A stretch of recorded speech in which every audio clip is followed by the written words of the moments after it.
Muy bien, buenas noches, hermanos. Dios les bendiga a todos. Pues vamos a dar inicio a nuestra lección de hoy. Hoy es la lección número 7 y se llama Deberes sacerdotales. Hoy vamos a ver en qué consistían los deberes que un sacerdote tenía conforme los encontramos en el Antiguo Testamento. Pues vamos a ir nombrándolos, vamos a ir viendo. No están en un orden de importancia, sin embargo, todos son importantes. Y los vamos a estudiar procurando el orden que el Señor dio cuando estaban en el tabernáculo. Es muy importante que sepamos cuáles eran sus deberes para tener y tener una aplicación espiritual también y práctica en nuestra vida, en nuestras vidas. El primer deber sacerdotal que vemos es el guardar. Para hablar de un primer deber sacerdotal, vamos a ir al libro de Números en el capítulo 3, versículo 38. Números 3, 38. Dice así la palabra del Señor. Los que acamparán delante del tabernáculo al oriente, delante del tabernáculo de reunión al este, serán Moisés y Aarón y sus hijos, teniendo la guarda del santuario en lugar de los hijos de Israel, en lugar de los hijos de Israel. Y el extraño que se acercare morirá. Este versículo tiene dos tareas. Primero, una era servir en las labores del santuario. Y segundo, era cuidar y evitar la entrada de extraños para guardar las cosas más importantes. Así es que Moisés les dice, teniendo la guarda del santuario. Es decir, solo Moisés, Aarón y sus hijos podían acampar en ese lugar, al este del santuario. La palabra guardar del hebreo mishmeret, mishmeret, por ahí se las voy a escribir yo creo mi esposa, significa guardias u obligación, vigilante o también guardia militar. Estar de guardia toda la noche, literalmente hacer guardia. Es una acción de custodia para preservación. Se puede decir que la obligación del sacerdote en este mandato de que serían guardas del santuario se resume en dos tareas, ya veíamos. La número uno es servir en las labores del santuario y cuidar y evitar la entrada de extraños. Las dos son importantes. Ya desde el Antiguo Testamento, este punto lo que debía de ser un sacerdote en cuanto a guardar el santuario. Nos está diciendo bastante verdad. A mí, como padre de familia, a los que ya son algunos pastores, o a los pastores, a ti como encargado de un ministerio, tienes que estar vigilando. Jesús dijo velar también, dijo orar y velar. Orar para que no entréis, no dijo no caigáis, dijo entréis en tentación, para que no entréis en tentación. Y ese velad no es lo mismo que orar, rogar al Señor y tener una comunión con Él, que te haga aplicar todas sus promesas en tu vida y guardar sus mandamientos. Pero velad es vigilar, mantener los ojos abiertos. Esa es la orden aquí.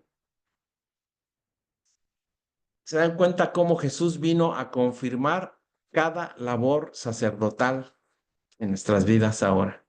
La palabra santuario, que es del hebreo mikdash, mik como de micrófono y doble D, acento en la A-S-H, mikdash, por ahí lo va a escribir mi esposa. Significa lugar consagrado o sagrado, ese es santuario. Nosotros debemos cuidar el templo, ya sabemos, nuestro cuerpo y también la iglesia. Ahora entendamos ese santuario como nuestro corazón. Primeramente porque nuestro corazón es un santuario, es el templo del Espíritu Santo. Y hay que cuidar quién entra, ¿verdad? ¿Qué hizo Jesús con los vendedores en el templo? ¿Se acuerdan? Los corrió con un látigo, ¿ah? Él mismo lo hizo. Eran extraños en el templo. Así que él hizo esa cuerda y los sacó del templo porque, que les dijo, hacen de la casa de mi padre una cueva de ladrones. Y mi casa será llamada casa de oración, se los dijo. Entonces, servir en el santuario y cuidarlo, esa combinación es mucha responsabilidad. Servir en la labor del santuario con la mirada hacia adentro, o sea, con los ojos hacia adentro, es decir, el santuario de tu casa, en el santuario de mi casa, ya que nuestra casa es un santuario también. El sacerdote debía conocer la ley para reconocer cuando algo era extraño. Tú no puedes reconocer cuando algo es extraño, cuando algo es extraño a Dios, si no conoces su ley, si no conoces su palabra. Es imposible que lo intentemos así. Hay gente que rechaza las cosas de Dios, creyendo que son extrañas, que son locura, y dicen que no quieren saber nada de Dios. Entonces, ¿por qué niegan lo que la palabra de Dios dice? Porque no la conocen. Por eso, ellos no pueden distinguir cuando hay algo extraño, porque no conocen la ley de Dios. Entonces, el sacerdote debía de conocer la ley de Dios, o debemos conocer la ley de Dios, nosotros ya como sacerdotes también, para reconocer de inmediato que cuando se acercara un extraño, porque, por ejemplo, alguien no podía llegar y decirle, oye, yo soy de la tribu de Leví, y iba vestido con otra vestimenta, ¿no? Llevaba otro traje, algo diferente, algo que no era lo que deberían de llevar, sin saber lo que se hacía adentro del tabernáculo. Nadie puede llegar y decirle al pastor de tu iglesia, yo soy predicador. No, le he dado la vuelta al mundo predicando, me conoce fulano, me conoce sutano y fulano me recomienda. No. Entonces, hay que pasar las doctrinas de los supuestos siervos de Dios por el filtro y el horno de la palabra de Dios, y que no pueden estar de acuerdo con ella, ¿verdad? Entonces hay que probarlo. Y le decía en Primera de Timoteo, capítulo 6, versículo 3. Primera de Timoteo, capítulo 6, versículo 3. Dice, si alguno enseña otra cosa y no se conforma a las sanas palabras de nuestro Señor Jesucristo y a la doctrina que es conforme a la piedad.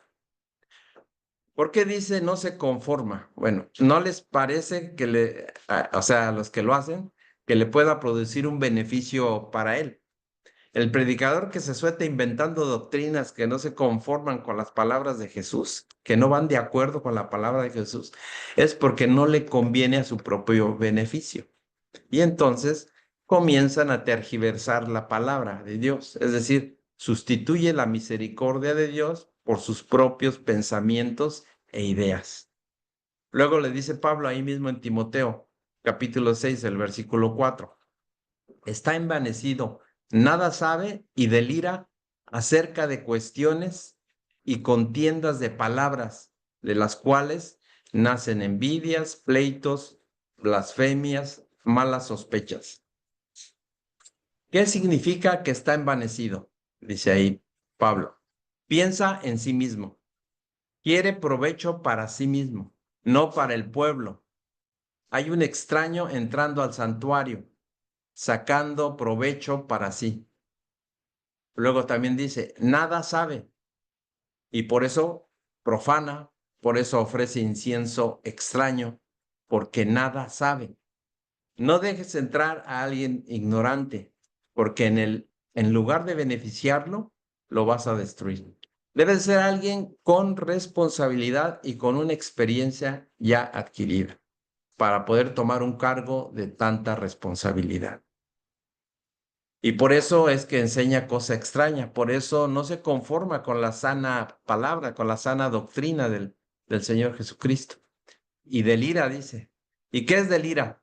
No se le entiende lo que habla, dice. Delira acerca de cuestiones y contiendas de palabras de las cuales nacen. ¿Qué nace? ¿Bendición? ¿Prosperidad espiritual? No. Sigue ahí. nacen envidias, pleitos, blasfemias, malas sospechas. Y entonces se divide el santuario. Si dejas entrar a un extraño, se divide el santuario. Lo va a contaminar, lo va a manchar. No dejes entrar a un ignorante, prepáralo, dice. Luego, ahí sigue mismo en Timoteo, capítulo 6, versículo 5. Disputas necias de hombres corruptos de entendimiento y privados de la verdad, que toman la piedad como fuente de ganancia. Y le dice, apártate de los tales. Es decir, toman la predicación del evangelio y no se conforman con la palabra de Dios. La usan como fuente de ganancia. Le dice Pablo a Timoteo, apártate de los tales. Son extraños. Ese es un extraño. El extraño es alguien que profana, taladra y no es del Señor, además. El sacerdote debe conocer la palabra de Dios, porque no va a poder identificar lo que no viene de Dios. Ahora nosotros tenemos al Espíritu Santo que nos ayuda a identificar lo que no es de Dios y debemos apoyarnos en la palabra de Dios. Entonces, ese es el primer deber del sacerdote, que es guardar de que no entren extraños, guardar la palabra de Dios. Vamos al segundo deber sacerdotal, que es mantener la lámpara ardiendo continuamente. Otro de los deberes y obligaciones que tenían los sacerdotes y llevaban a cabo en el tabernáculo era mantener la lámpara ardiendo continuamente, porque de ahí viene toda la actividad sacerdotal. Siempre va a tener una aplicación para nosotros como hijos y como siervos de Dios. Pero hay que ser hijos de Dios primero para poder ser luego siervos de Dios. Este segundo deber del sacerdote lo vamos a ver en Éxodo capítulo 27. Le voy a pedir a mi hermano David Pérez Sandy, es David Pérez Sandy, si nos puede leer, por favor. Éxodo 27, versículo 20.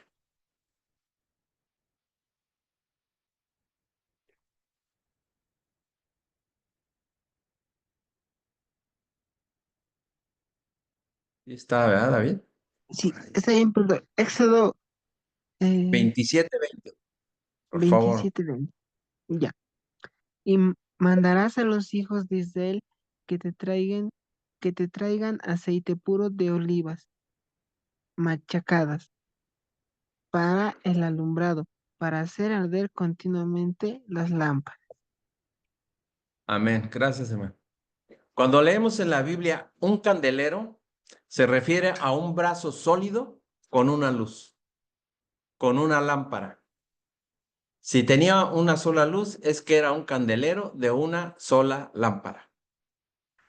Pero el candelero que Dios y que todos conocemos, que Él ordenó fabricar para el lugar santo, tenía el candelero de un solo brazo central hacia arriba, pero con 6 más, 3 a un lado y otros 3 al otro lado. Tenía 6 brazos, pero tenía 7 lámparas, por eso ahí habla en plural. Entonces, es como una pregunta capciosa que a veces pues nos hacemos, ¿verdad? ¿Cuántos brazos tenía el candelero en el tabernáculo?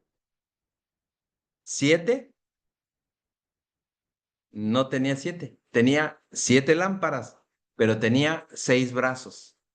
3 salían a un lado y 3 al otro. Y el candelero al centro, que es el candelero principal, es el séptimo, la séptima lámpara. Entonces, por eso aquí lo dice en plural. No creamos que iba a haber muchas lámparas en el lugar santo. Ahorita vamos a ver una imagen que nos puede dar una idea, o para las personas que no están, que no lo han a lo mejor visto, ahorita vamos a poner una imagen para entender cómo estaban distribuidos dentro del tabernáculo el candelero y los otros muebles. Era una sola lámpara, pero se refiere a las lámparas que tenía el candelero aquí en ese versículo, que era de 7. Luego sigue en Éxodo 27-21. Dice, en el tabernáculo de reunión, afuera del velo que está delante del testimonio, las pondrá en orden Aarón y sus hijos para que ardan delante de Jehová desde la tarde hasta la mañana, como estatuto perpetuo de los hijos de Israel por sus generaciones. Dice, en el tabernáculo de reunión afuera del velo. ¿Qué significa afuera del velo? Que no estaba junto al arca. El candelero no estaba junto al arca, estaba en el lugar santo. Para los que no conocen el detalle, se le llamaba lugar santísimo en donde estaba el arca del pacto. Por eso dice afuera del velo, que está delante del testimonio. ¿Qué es el testimonio? Se refiere a el arca. El arca era el arca del testimonio, si recuerdan. Voy a poner una imagen para ver si con esto nos queda también, nos ayudará. Primero es un dibujo. Ah, perdón, es que tengo que compartirla. Dejen compartir la pantalla. Si no la encuentro, pues ya. No sé, aquí está.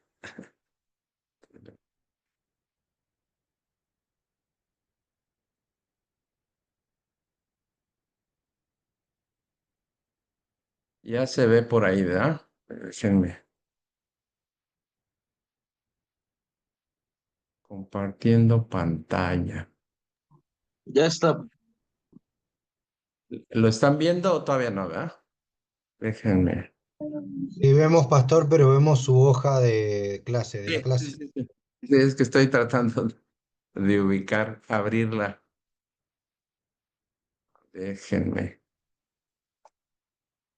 Ahí se están viendo todos cómo los veo, ¿verdad? Encuentro. Uy, uy, uy, uy. Hay que abrir la Ya ve. imagen, pastor, y ya que está Sí, sí, abierta, sí. le pone compartir y salen todas las que tiene abiertas. Ya escoge la que va a presentar. Ok, déjame ver, sí. Tienes razón. Que de repente esto lo podemos hacer hasta que estamos dentro. Ahí está. Ahí la vemos. Bueno, esta es la imagen del tabernáculo. ¿Sí la ven todos? Sí, se Sí, ve, no sé pastor. si me... Ok, aquí con mi ratón voy a señalar. Esto es el tabernáculo, el rectángulo grande, es el tabernáculo. Y dentro hay un rectángulo más pequeño que en color blanco.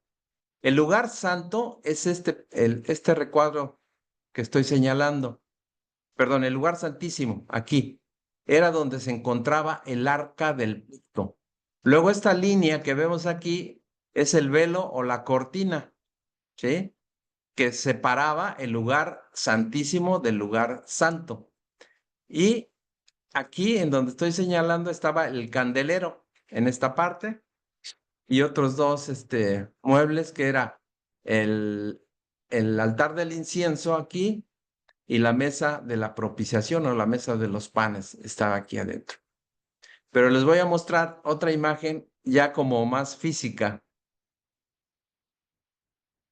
No sé si ahí la alcanzan a ver. Ya Bueno, está. aquí Sí, sí, en esta imagen más física, ya ven aquí el candelero. Aquí está el candelero de los 6 brazos y 7 lámparas, ¿verdad? Aquí las muestran como si estuvieran encendidas. Esta es la mesa de los panes de la proposición. Aquí está porque lo vamos a hablar también, el altar para la quema del incienso. Y dentro del lugar santísimo, el arca. El arca y la tapa del arca, donde estaban los querubines, es esta, donde está que le llamaban también el propiciatorio. Este es el propiciatorio. Y este es el velo, esta cortina que está aquí. Entonces, más o menos, ya para ubicarnos ahí, el candelero, la mesa de los panes de la propiciación el altar del incienso, el lugar santo y dentro del lugar santo, el arca del testimonio también se llamaba, el arca del, ¿sí? Y lo que lo dividía era ese velo, porque vamos a hablar de esas, voy a dejar de compartir para ir a la... Muy bien, espero, les voy a compartir después las imágenes también. Bueno, entonces, en el tabernáculo de reunión, ahí dice afuera del velo. ¿Qué significaba estar afuera del velo? Que no estaba junto al arca, ¿sí? Qué importantes son los detalles, ¿verdad? Pero bueno, todavía hay que ir más al detalle. En cada detalle de la descripción de esta labor del sacerdote, noten ustedes que dice, las pondrá en orden y dice después, para que ardan delante de Jehová después, desde la tarde hasta la mañana. ¿Por qué desde la tarde hacia la mañana? Porque era la hora oscura. Una lámpara se prende cuando hay oscuridad. Es verdad, ¿no? Entonces, la lámpara iba a alumbrar en el momento en que empezaba a anochecer y toda la noche alumbraba. Hasta la mañana se volvía a alimentar de aceite para que volviera a estar lista para la tarde y durante el día no necesitaba luz, ¿verdad? Noten que Dios busca en nosotros que brillemos cuando hay más tinieblas. Dios quiere que brillemos, no solo donde hay luz, sino somos luz en todo tiempo, ¿verdad? De hecho, el Señor nos responsabilizó y nos dijo, son la luz del mundo. Aunque acá en México, no sé si por allá en Argentina, ese concepto se ha utilizado muy mal por una secta que hay por aquí en México y en Estados Unidos, de la luz del mundo. Pero nosotros, ¿en qué sentido somos la luz del mundo? En que Dios nos ha encomendado brillar en medio de la oscuridad. Eso es lo que hace una luz, brillar en medio de la oscuridad para alumbrar a otros. Así lo dijo Jesús, esta tarea de mantener la luz encendida. Dos factores muy importantes. Jesús vive en nosotros. Él es la luz en nosotros. Y nosotros debemos mantenerlo encendido. ¿Es verdad? Pablo le dijo a Timoteo, aviva el fuego del don de Dios que está en ti. Esto fue en 2 de Timoteo, capítulo 1, versículo 6. 2 de Timoteo, capítulo 1, versículo 6. Le dice, por lo cual te aconsejo que avives el fuego del don de Dios que está en ti por la imposición de mis manos. Notan que le dijo aviva, no le dijo enciende, aviva, o sea, ya lo tenía encendido. ¿Es lo mismo encender que avivar? No, cuesta encender, los que hacen luego allá los asados en Argentina, cuesta encender una fogata, el carbón, sí, ¿verdad? En el modo natural, sí, porque cuando le echas a lo mejor gasolina o otros combustibles que se pueden utilizar, no, a lo mejor no es tan difícil. Para encender una fogata cuesta, y más cuando no hay leña seca. La clave es cuando Pablo le dijo a Timoteo, aviva, y avivar es mantener el fuego que ya está encendido, no encenderlo.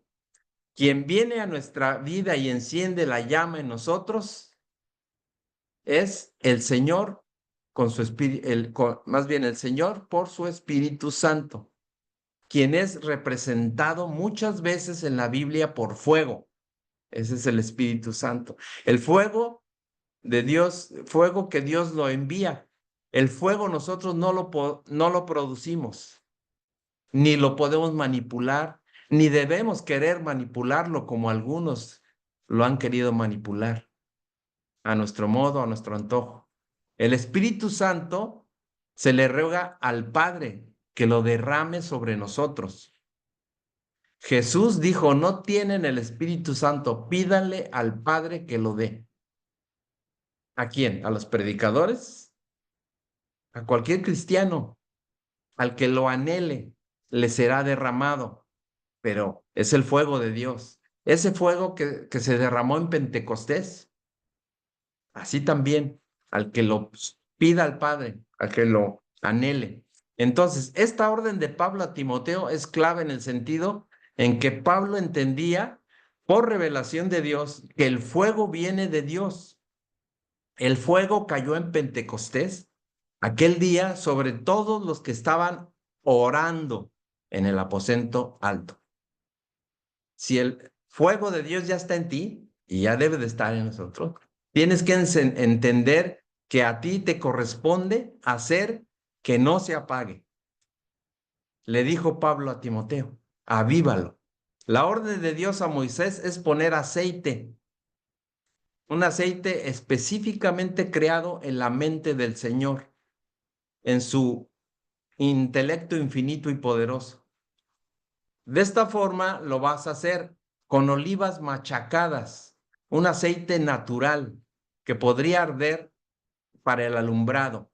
Le dice el Señor, le dice Jehová a Moisés. Ese es el que va a estar continuo o de continuo. Y por eso estamos mencionando al Espíritu Santo. Pero bueno, no es mi intención denigrarlo, ni mucho menos, pero es Él el único combustible en nosotros para arder. Porque ni nuestras obras, ni nuestro carisma, ni nuestra condición espiritual va a ser el combustible que nos hace arder. No.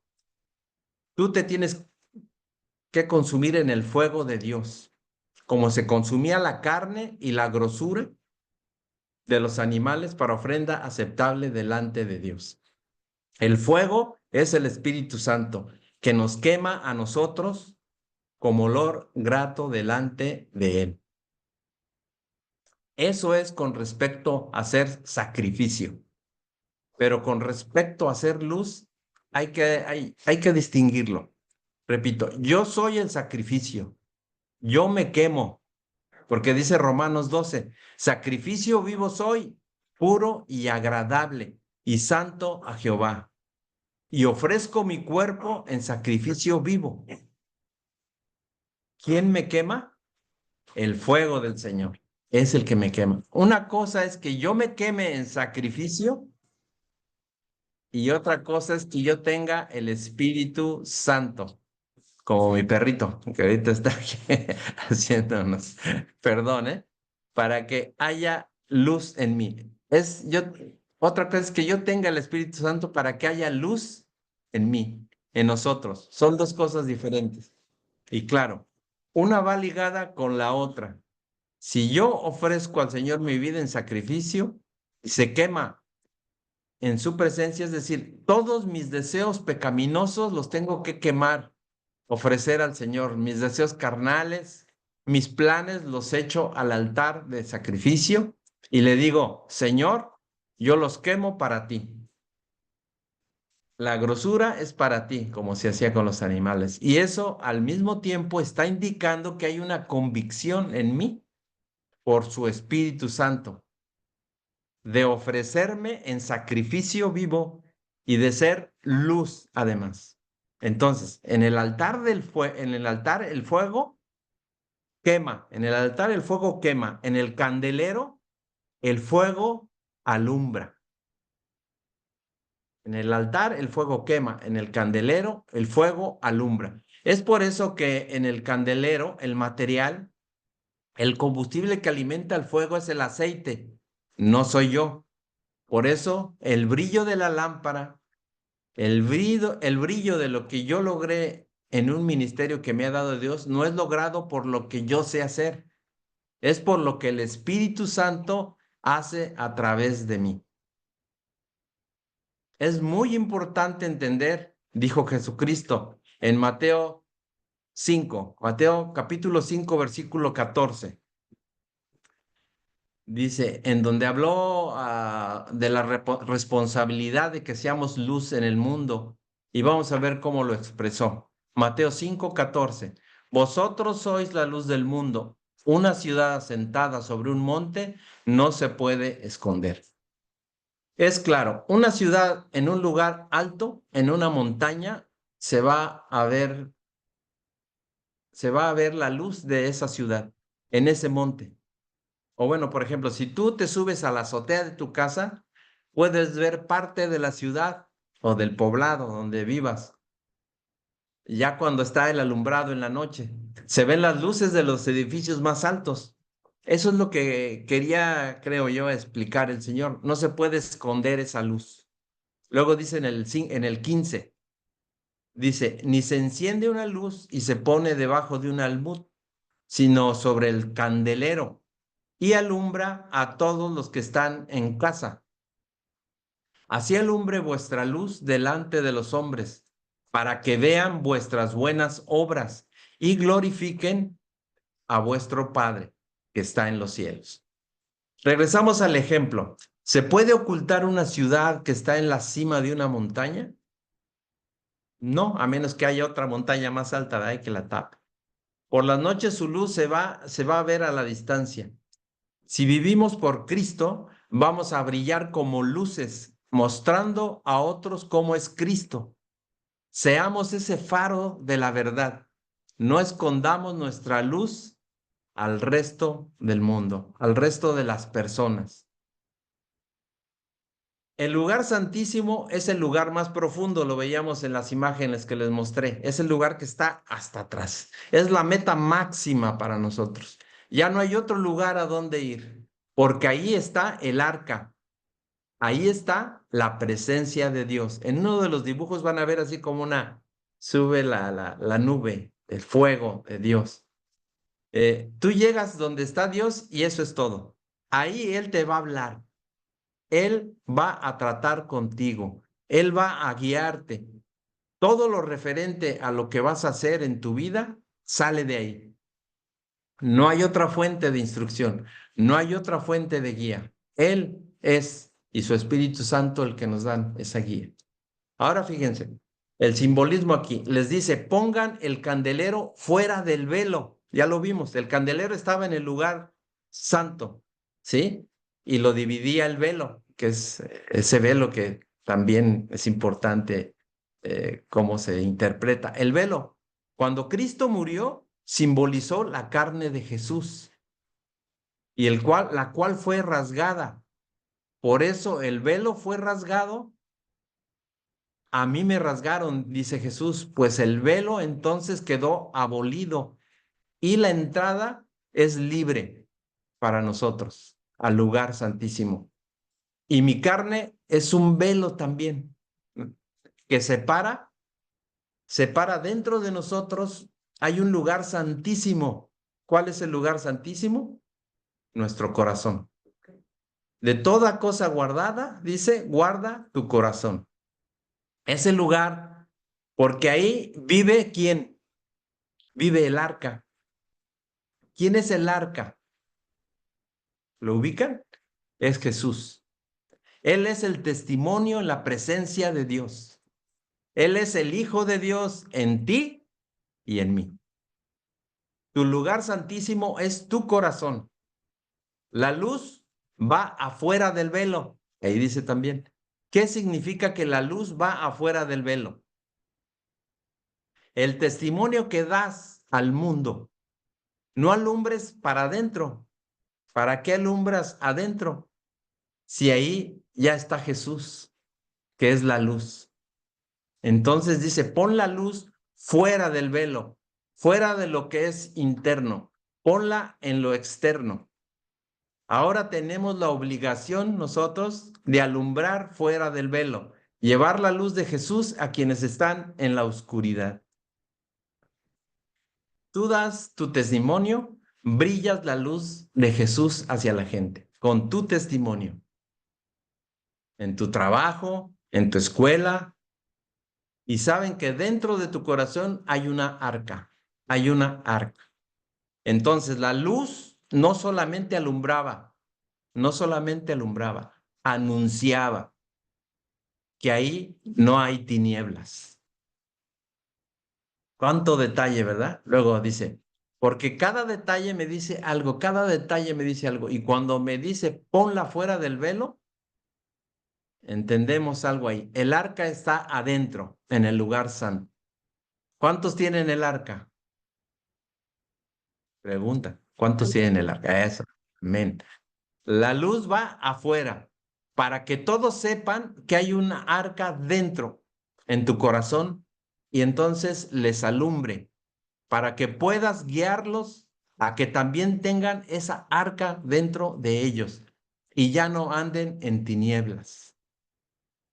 Entonces, brilla de continuo con aceite. No hay luz sin aceite, no hay testimonio si el Espíritu Santo no vive en ti, no vive en mí. Imposible que te esfuerces a dar un testimonio a la gente de que eres cristiano si el Espíritu Santo no controla tu vida. No te esfuerces, dice. Dice en Romanos 8:14. Vamos a Romanos capítulo 8, versículo 14. Es un poco extensa la lección, por eso no estoy dando mucha oportunidad de ir leyendo, si no nos atrasamos. Romanos 8:14. Porque todos los que son guiados por el Espíritu de Dios, estos son hijos de Dios. Entonces, nuestra vida diaria es símbolo de la vida sacerdotal en el lugar santo. Ahí es donde se enciende la luz. Tú te postras y tienes una vida de oración devocional, te alimentas de la palabra. Por eso estaba la mesa de los panes, también recuerda, la mesa de los panes, que es la palabra de Dios, estaba ahí, adentro, en el lugar santo.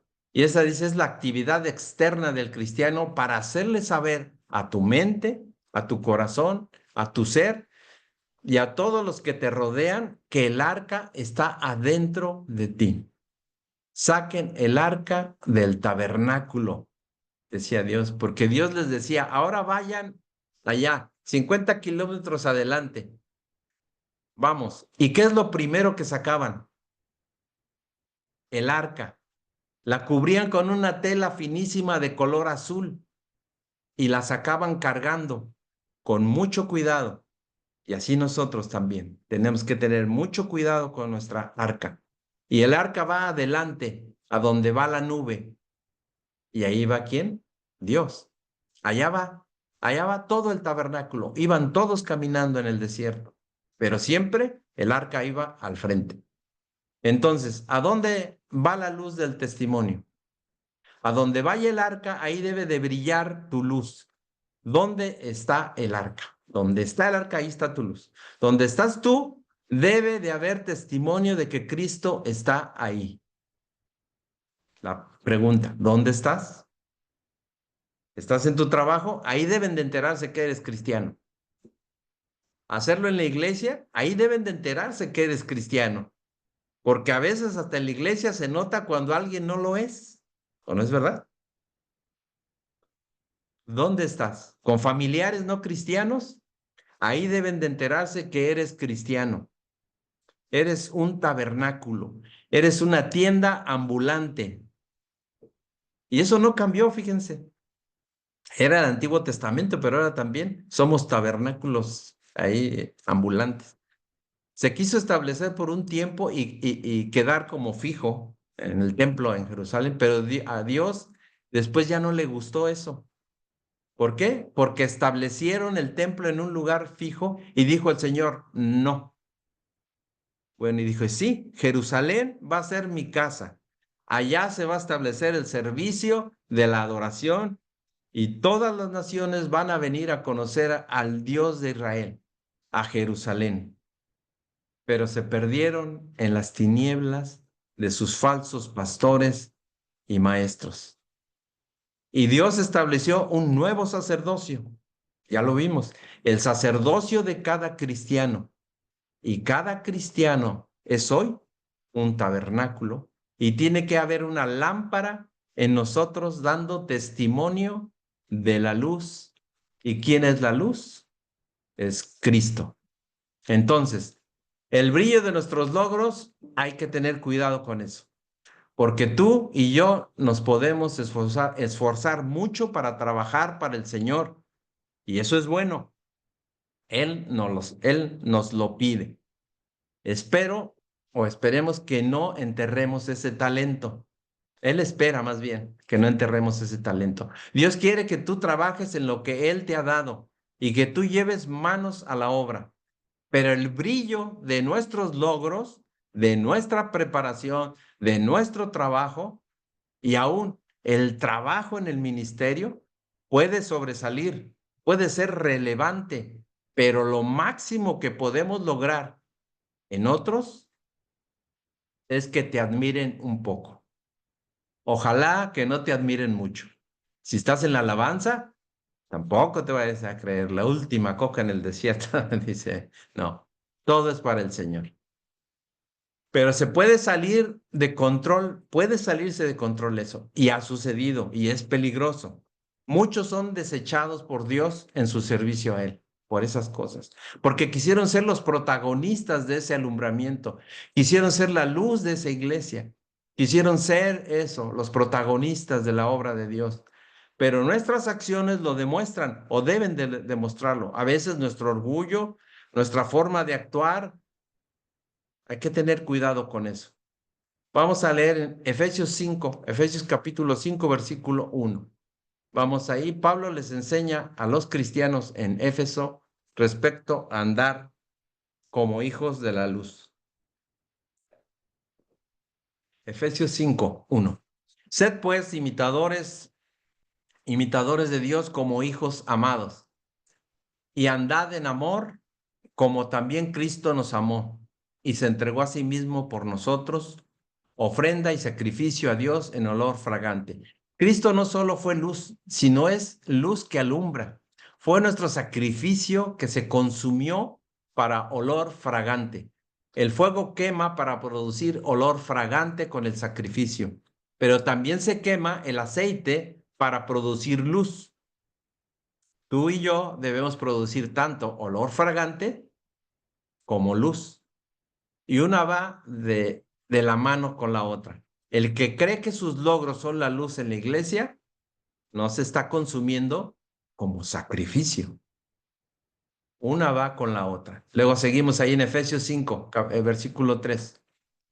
Dice, pero fornicación y toda inmundicia o avaricia, ni aun se nombre entre vosotros, como conviene a santos, ni palabras deshonestas, ni necedades, ni truhanerías, que no convienen, sino antes bien acciones de gracias. Y continúa Pablo describiendo todas estas obras que pertenecen, ¿a dónde? Pertenecen a las tinieblas. Sigue ahí en el versículo 5, porque sabéis esto, que ningún fornicario o inmundo o avaro que es idólatra tiene herencia en el reino de Cristo y de Dios. Nadie os engañe con palabras vanas, porque por estas cosas viene la ira de Dios sobre los hijos de desobediencia. No seáis, pues, partícipes con ellos, porque en otro tiempo erais tinieblas, mas ahora sois luz en el Señor. Andad como hijos de luz. Una luz que le pertenece a Dios, como dice el versículo 8, que dice luz en el Señor, una luz que le pertenece a Él la enciende. Tú puedes poner un foco que te costó muy caro, los focos otros, estos ahorradores, ¿verdad? Los de LED, tienen muy buena calidad, pero son caros. Pero ¿cuánto duran, ¿verdad? Y cómo alumbran. Es en ese sentido que tenemos que entender el valor de la luz y que debe de perdurar. En otro tiempo eran tinieblas, dice, mas ahora son luz del Señor. Eso es lo que se quiso acentuar, luz del Señor, no tu propia luz, no tú como fuente independiente de luz. Nosotros no somos plantas generadoras de luz, ¿verdad? Es la luz del Señor la que debe de brillar. En lo que respecta a nosotros, el sacerdote no es la luz, es el instrumento que lleva la luz. Por eso es importante lo que Pablo dijo, ahora sois luz en el Señor, andad como hijos de luz. Luego dice en el versículo 9, ahí continuamos, Efesios 5, 9. Dice, porque el fruto del Espíritu es en toda bondad, justicia y verdad, comprobando lo que es agradable al Señor. Y no participéis en las obras infructuosas de las tinieblas, sino más bien reprendedlas. Aquí hay que entender este pasaje. Reprenderlas es que las detectes en ti y las eches fuera. Es como Bueno, les voy a poner un ejemplo. Se mete una cucaracha a la casa, a tu casa, y tú la vas a reprender. ¿Qué es reprender? La sacas de tu casa. No es que le digas, te reprendo cucaracha en el nombre. No, no, no. Aquí el vocablo reprender en griego es echarla fuera. Y no está diciendo echar fuera a los demonios o echar fuera a Satanás. No. Reprende las obras infructuosas de las tinieblas. Y no tienes que decirle a una obra de las tinieblas, espíritu de flojera, sal de mí. No. Nada más levántate temprano, dicen, ponte a trabajar y ya, los echas fuera. Todo es con sentido común. Pablo dice, sino más bien reprender las obras de las tinieblas, quítalas o sácalas de tu vida. Y eso es entonces lo que enseña Pablo a los efesios con respecto a hacer luz en las tinieblas. Y dice al final en el verso 12, porque vergonzoso es aún hablar de los que ellos hacen en secreto, de lo que ellos hacen en secreto. Hay un pasaje en donde dos jóvenes, esto es en el Antiguo Testamento, eran sacerdotes y se acostaban con prostitutas cerca del tabernáculo, a las puertas del tabernáculo. Lo pueden leer en la primer libro de Samuel, capítulo 2, en los versículos 22 al 26. No los vamos a leer, nada más se los comento así rápido, después lo pueden leer. Es muy conocido. Dice, ¿a qué hora creen ustedes que lo hacían? Pues lo hacían en la noche. Esto lo traje a colación porque a ese nivel llegan las acciones cuando creemos que nadie nos ve, en la oscuridad, en la noche. Y entiéndase que esa acción de estos dos jóvenes sacerdotes, de burlarse de la tribu de Leví, de burlarse de su ascendencia sacerdotal, de burlarse sobre todo del llamado de Dios, en la actualidad este pecado sigue, hermano. Se lleva a cabo con la prostituta universal. ¿Quién es la prostituta universal? La pornografía, la cual está acabando con la vida de muchos varones que sirven a Dios, que son casados y sus esposas ya no quieren vivir con ellos. Mucho cuidado. En ese pasaje al cual hice referencia, los hijos del sacerdote Elí recibieron lo que merecían. Ellos eran los que deberían cuidar el tabernáculo y al contrario, fornicaban y pecaban en contra del Señor. Y pues murieron. Cualquier pecado es malo, pero el pecado realizado deliberada y engañosamente es de la peor clase. Ellos se acostaban con las mujeres a la puerta del tabernáculo. Entonces, un varón de Dios reprende a Elí en ese pasaje y le dice, ¿y tú por qué no le estorbas a tus hijos? Ocurrió entonces que vino el enemigo y se llevó el arca del tabernáculo. Ahí se llevaron el arca para que... Y entonces, ¿para qué quieres una lámpara sin el arca? Es la pregunta. ¿Para qué intentas o para qué intentamos dar testimonio si realmente Cristo no vive en ti o no vive en nosotros? Lo único que hacemos o hacen es poner en ridículo el Evangelio. Va mucho más allá de lo que vemos a simple lectura. El hecho de mantén la lámpara encendida. Seguimos ahí en Efesios capítulo 5, ahora versículo 13. Dice, mas todas las cosas cuando son puestas en evidencia por la luz son hechas manifiestas, porque la luz es lo que manifiesta todo. Para eso es la luz también. No solo es para alumbrar, es para poner en evidencia el pecado. La luz tiene un poder excepcional. Y luego sigue en el versículo 14. Por lo cual dice, despiértate tú que duermes y levántate de los muertos y te alumbrará Cristo. Mirad pues con diligencia cómo andéis, no como necios, sino como sabios, aprovechando bien el tiempo, porque los días son malos. Por lo tanto, no seáis insensatos, sino entendidos de cuál sea la voluntad del Señor. No os embriaguéis con vino en lo cual hay disolución, antes bien, sed llenos del Espíritu, hablando entre vosotros con salmos, con himnos y cánticos espirituales, cantando y alabando al Señor en vuestros corazones. Es decir, hay muchísimo pecado a la puerta. Entonces los exhorta y les dice, llénate. ¿De qué? De aceite. Ponle aceite a tu lámpara. ¿Se acuerdan de esa canción viejita, ah? Que decía, ponle aceite en mi lámpara, Señor. Bueno, era muy, muy bonita.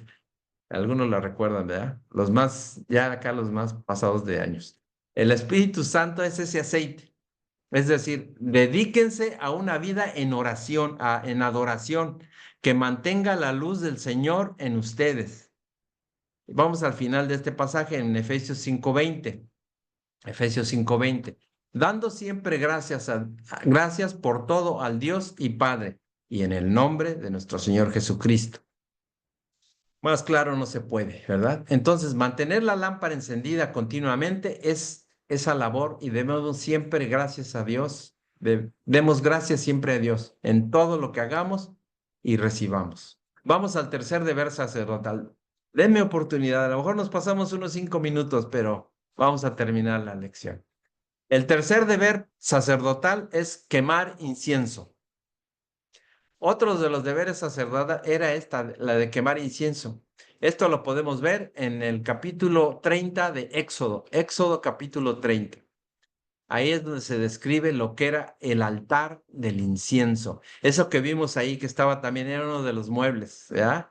Era uno de los 3 muebles que estaban en el lugar santo. Dice, Éxodo 31. Harás asimismo un altar para quemar el incienso. De madera de acacia lo harás. Su longitud será de 1 codo y su anchura de 1 codo. Será cuadrado y su altura de 2 codos. Y sus cuernos serán parte del mismo.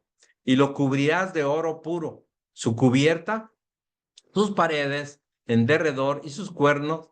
Y les harás en derredor una cornisa de oro. Le harás también 2 anillos de oro debajo de su cornisa, a sus 2 esquinas, a ambos lados suyos, para meter las varas con que serás llevado. Harás las varas de madera de acacia y las cubrirás de oro y lo pondrás delante del velo que está junto al arca del testimonio, delante del propiciatorio que está sobre el testimonio, donde me encontraré contigo. Así le decía. Para entender la importancia de entrar en comunión con Dios y de mantener una vida en comunión, el incienso era parte de esto. Ofrecer un aroma grato delante de Dios era parte del ritual del sacerdote. Y esto es también hoy para nosotros, aplica, es relativo a muchas cosas el ofrecer olor grato. La primera de ellas, ya le hemos entendido, es con respecto a la oración, pero también dar un buen testimonio es relativo a ese aroma grato que el Señor espera de nosotros. Pero si entendemos en lo que a incienso se refiere, ofrecerlo delante del Señor se refiere de manera más especial a una vida en santidad y en oración. A eso es lo que Él espera. Eso muchos cristianos en la actualidad a veces no lo entendemos. Nos falta entender más. Tenemos que ir más allá. Es trascender. Y trascender significa ir más allá. Que no te quedes donde estás con respecto a la importancia de una vida en comunión con Dios. El altar del incienso representa a Cristo en todos los sentidos. Primeramente lo hace ver a Él como el intercesor de su iglesia. Lo vemos en Romanos capítulo 8, versículo 34. Romanos 8, 34. Dice así, ¿quién es el que condenará? Cristo es el que murió, más aún el que también resucitó, el que además está a la diestra de Dios, el que también intercede por nosotros. Es Cristo quien actuará como juez sobre todo el mundo, pero no nos condenará aún ahora. Él intercede por nosotros. Él aún intercede, o todos los días intercede por nosotros. Es decir, trae las peticiones ante Dios. La palabra del Señor profetizada por Moisés en el Éxodo 40:15 se cumple con respecto a que el sacerdocio sería un sacerdocio perpetuo. ¿De qué manera? En dos maneras. En que el sumo sacerdote que nos dirige hoy es Cristo y Él es eterno. Él es desde siempre y para siempre. Y en que sus siervos, los que servimos ahora, nos vamos a una eternidad con Él. Y eso vamos a estar haciendo por la eternidad, sirviéndole. El servicio a Dios en la tierra no es eterno. No lo es. Moisés sirvió al Señor unos 80 años y el Señor se lo llevó a la edad de 120 años. Bueno, ahí terminó su tiempo de servicio en la tierra. Pero el servicio a Dios, en lo que respecta a estar con Él, será eterno, como siervos de Dios para siempre. El corazón del sacerdocio es precisamente ser mediador entre Dios y su pueblo. Y como ya hemos estudiado, eso es interceder. Interceder es rogar por otra persona, es intervenir por el bien de otro, no del mío. ¿Qué fue lo que hizo? ¿Qué fue lo que hizo Jesús en la cruz? ¿Qué fue lo que hizo? Intercedió, porque interpreta la situación que se está dando entre el que acusa y el acusado. Y decir, yo me pongo en su lugar. Interceder es ponerte en el lugar. Está el juez, está el acusado y le dice, culpable eres de este atraco, de esta maldad. Y el que intercede se pone en medio y dice, yo pago la condena por él. Y le dice el juez, es condena de muerte. No importa, dijo Jesús. Eso es interceder. Por eso, cuando oramos diciendo que intercedemos, lo que estamos haciendo es dolernos por la necesidad ajena. Con eso podemos darnos cuenta que hasta dónde llega la tarea de un siervo de Dios que funge como mediador entre la gente y el Señor. Pablo le llama a esta labor que somos reconciliadores. Por eso al Señor le gusta que oremos por las personas, que seamos intercesores, porque así lo hizo Jesús. Si nosotros nos ponemos en los pies de los demás y tomamos esas cargas, al Señor le agrada. Todo es para Dios, pero nos beneficia también a nosotros. Todo lo que hacemos es para el Señor, pero siempre termina beneficiándonos a nosotros. El olor del incienso era una representación de lo que Dios quería recibir en su trono, lo cual es, entre otras cosas, nuestra vida. Postrarnos por otros en lugar de por nosotros mismos. Pero el olor del incienso, los que lo olían eran los sacerdotes. Por eso Jesús es nuestro sumo intercesor. Nadie intercedió como él. Vamos a Éxodo capítulo 30. Vamos a Éxodo capítulo 30. Dice ahí, Éxodo 30, versículo 7. Éxodo 37. Y Aarón quemará incienso aromático sobre él cada mañana. Cuando aliste las lámparas, lo quemará. Y cuando Aarón encienda las lámparas al anochecer, quemará el incienso. Rito perpetuo delante de Jehová por vuestras generaciones. No ofreceréis sobre el incienso extraño, ni holocausto, ni ofrenda, ni tampoco derramaréis sobre él libación. ¿Por qué habla de un incienso extraño? Es incienso preparado de manera diferente a las medidas que le dio Moisés, o cuando se ofrece sin la autorización de Dios o por alguien que no está autorizado. Esta expresión también es usada cuando se hace algo que Dios no ha ordenado. Luego sigue en el versículo 10, 30:10, Éxodo 30:10. Y sobre sus cuernos hará Aarón expiación una vez en el año con la sangre del sacrificio por el pecado para expiación, una vez al año para expiación. Sobre él, por vuestras generaciones, será muy santo a Jehová. A esta ceremonia anual se le llamaba el día de la expiación. En este día se hacía un sacrificio por todos los pecados de la nación israelita. Este era el único día en que el sumo sacerdote podía entrar en el lugar santísimo, al extremo, hasta atrás, la parte más íntima del tabernáculo. Luego vamos a Éxodo capítulo 30, versículo 34 al 38. Ahí le muestra cómo hacer ese incienso. Le muestra a Moisés. Dijo además Jehová a Moisés, toma especias aromáticas, estacte y uña aromática y galvano aromático e incienso puro, de todo en igual peso, y harás de ello el incienso un perfume según el arte del perfumador, bien mezclado, puro y santo. Y molerás parte de él en polvo fino y lo pondrás delante del testimonio en el tabernáculo de reunión, donde yo me mostraré a ti, o será cosa santísima. Como este incienso que harás, no os haréis otro según su composición, te será cosa sagrada para Jehová. Cualquiera que hiciere otro como este para olerlo, será cortado de entre su pueblo. Dice, cualquiera que no respetara la fórmula con las medidas y las especies que dijo Jehová, lo iba a cortar del pueblo, lo iba a matar, así como le sucedió a los hijos de Aarón, a Nadab y a Abiú, que murieron por esa causa. Y vamos al final. Hebreos capítulo 7, versículos 22 al 25. Hebreos 7, 22 al 25. Dice, por tanto, Jesús es hecho fiador de un mejor pacto, y los otros sacerdotes llegaron a ser muchos, debido a que por la muerte no podían continuar.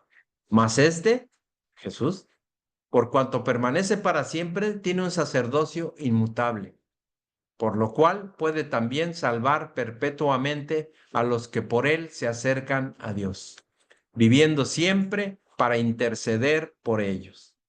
Mejor pacto, dice, se refiere al nuevo pacto, al Nuevo Testamento. Es nuevo y mejor porque nos permite ir directamente a Dios por medio de Cristo, sin tener que depender de los animales sacrificados ni de la mediación de los sacerdotes para obtener el perdón de Dios. Nadie puede añadir a lo que Jesucristo hizo para salvarnos. Nuestros pecados pasados, presentes y futuros han sido perdonados. Y Jesucristo está con el Padre como una señal de que nuestros pecados han sido perdonados. Si ya somos cristianos, recordemos que Cristo ha pagado el precio por nuestros pecados una sola vez y para siempre. Como nuestro sumo sacerdote, Cristo es nuestro abogado, el mediador entre nosotros y Dios. Él cuida de nuestros intereses e intercede por nosotros ante Dios. El sumo sacerdote en el Antiguo Testamento se presentaba ante Dios una sola vez al año para interceder por el perdón de los pecados de toda la nación, de todo el pueblo de Israel. Cristo intercede por nosotros delante de Dios de manera o de modo permanente. La presencia de Cristo en el cielo con el Padre nos asegura que nuestros pecados han sido pagados y han sido perdonados. Hermanos, pues buenas noches. Aquí concluimos la enseñanza de hoy, la lección número 7, los deberes sacerdotales. Estuvo un poco extensa, espero bueno, no nos pasamos demasiado tiempo, pero hemos terminado. Le damos gracias a Dios. Espero que, bueno, siga siendo de edificación esta enseñanza.